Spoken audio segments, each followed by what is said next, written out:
let's get into it. So this is gonna be entirely unscripted, but if I were ever to ask you once in my videos to please watch the whole thing, this would be the video. Got a pretty major update, really big, to give you all on this channel. An update that's sort of a result of several months and even years of sort of build-up. We've reached a point where something's happened, and I want to talk about it. So here's the short story. I'll try to keep this brief. Again, unscripted. I've talked about this a little bit, especially in my live stream that I did, but I've been really anxious lately, very anxious. The last time I felt this way was right before I hiked the Appalachian Trail, and I think I reached a point a couple of months ago where I sort of hit a tipping point of I gotta get out. I've gotta go on a walkabout of some kind. I got to a point where I said, I think I know what I wanna do, kind of half-heartedly said, I think I'm gonna do this long ride. I think I'm gonna, instead of doing a through hike, I'm gonna do a ride across the country. Ride around the states. I talked about this in my live stream. I called it the RATS48. Ride around the 48. And I didn't really have a plan. I just knew that I wanted to go on some sort of long distance cross-country tour. And that's kind of where I left it. This was maybe 3 weeks ago, a month ago. And in the 3-4 weeks since then, it has just skyrocketed. My anxiety, my restlessness. And this is beyond sort of running the ultras. I mean, all those things I do, all those crazy adventures I do, running the 100-milers and all that, you know, it scratches that itch a little bit, but there came a point when nothing I was doing was getting that, was satiating me, so to speak. This is where we get to the point of this video. What I'm going to do is I'm going to ride around the country. But given my sort of challenge-focused nature, primary focus of this ride is going to be to ride through every state, and if possible, do it as the Iron Butt Challenge, meaning I've got to ride through every state, even if it's just a corner, 2 miles into a state, under 10 full days. Now, that doesn't mean I'm only going to be riding for 10 days. I'm going to be doing a little on the front end and on the back end, but within that ride, I'm going to try and do a 10-day every state 48 challenge. Now, I'm also tackling this as a loose goal. So if I get 4 days in and I say, heck with this, I need to slow down, or if I get 4 days in and my motorcycle breaks down, I'm not going to be devastated. The idea is that I need to get out.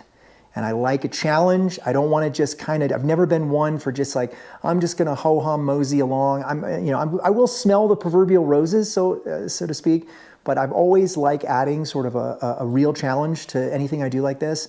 And I really enjoyed the Iron Butt ride, so I'm taking this challenge as a 48 challenge. However, part of this decision also means I need a motorcycle. You know, I have my CRF, which I'm looking at right here, and my CFMoto Ibex 450. And neither of these bikes is ideal for that sort of long distance touring ride where I am going to need larger displacement, cruise control, all the amenities, sort of a real true adventure touring motorcycle. I have a 2 motorcycle rule in the garage. I'm gonna bend it. I'm gonna bend this rule, and I'm gonna need to get a different motorcycle for a couple months, with the understanding that as soon as this ride is over, I sell it. Or I rent a motorcycle for the trip. One of the 2 options. So I looked into renting. There's some companies, I looked into it and I thought about it seriously. I found a few really nice bikes in the area that I considered renting that was on my list. But I also started scouring Marketplace. I started scouring the used motorcycle market. I was kind of specifically looking for some sort of like BMW, like an 850 GS, kind of in that range. Some V-Stroms, you know, that definitely on the sort of more road-oriented side. And what I was finding was a lot of decent bikes, a lot of bikes with high mileage on them. And my thought was if I spend $10,000, ride it, come back, resell it, I should be able to sell it for 7 or 8. you know, this trip's gonna cost me $3,000 or $4,000, which would be what it would roughly cost if I rented a bike. So I was really trying to decide what I wanted to do. So here's where we get to the other big surprise of this video.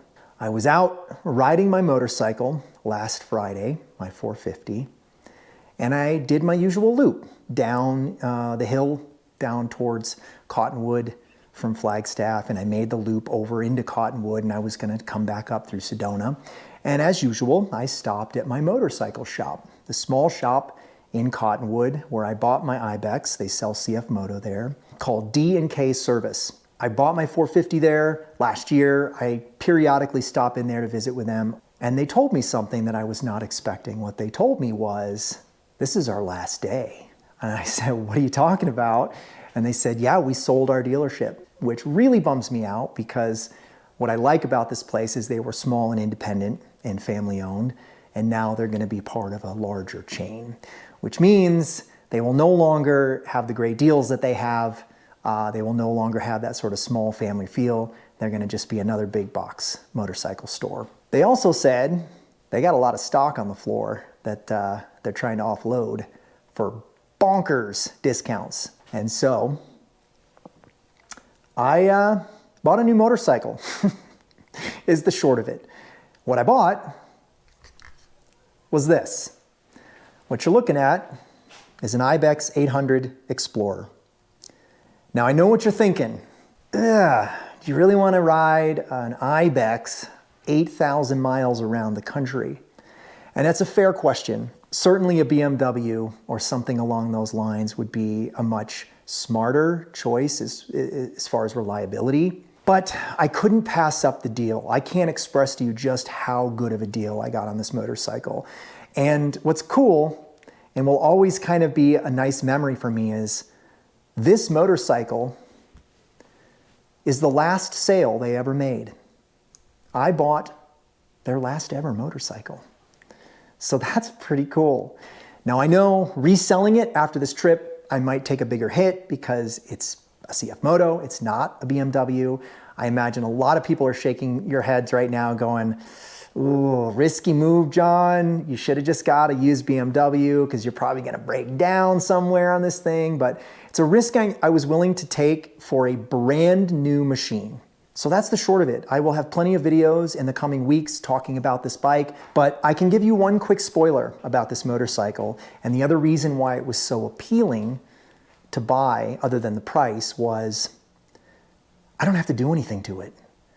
Literally, I don't have to do anything to this motorcycle. It has everything I need for this trip. I don't have to go out and spend thousands of dollars on accessories. I don't have to buy anything. I literally can ride it stock and it will do everything I need it to do. It's got the cruise control, it's got the heated grips, the heated seats, and it came pre-installed with pre-installed racks that fit my cases that I already have for my 450. So I don't even have to buy luggage. Everything I need for this bike, I have. And so the fact that I could ride out of a dealership with a brand new motorcycle and then, other than breaking it in and changing the oil, have it ready to go for a cross-country ride. I finally feel a little bit of weight lifting off my shoulders, knowing that this adventure is happening. I've got all the stuff in motion. There's websites, there's hotel bookings, there's logistics, there's maps, there's GPX files. It is getting out of control, but I love it. I need to do this. And so it's happening. And I have 3 motorcycles in my garage right now, and it's freaking me out. And I feel like I've crossed this Rubicon of like, I will never be able to control myself again. More will be coming about this. I'm gonna do more live streams, more information. There's gonna be a lot of stuff coming in the next few weeks about this trip, which happens in less than 6 weeks. It's happening in June. That's the other thing I forgot to mention. This is happening in mid-June is when I leave. So 5-ish weeks away, 5.5 weeks away. Very exciting. I am stoked. I cannot tell you how stoked I am. One last thing I'll say is if you're interested, I do have a website now. It's very simple, www.rats48.com.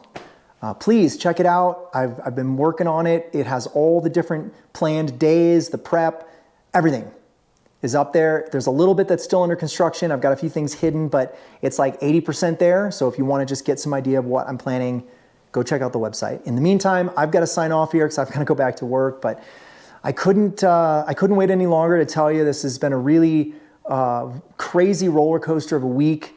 I did not expect that I would ride down to Cottonwood on Friday and now 3 days later be sitting here with a brand new motorcycle in my garage.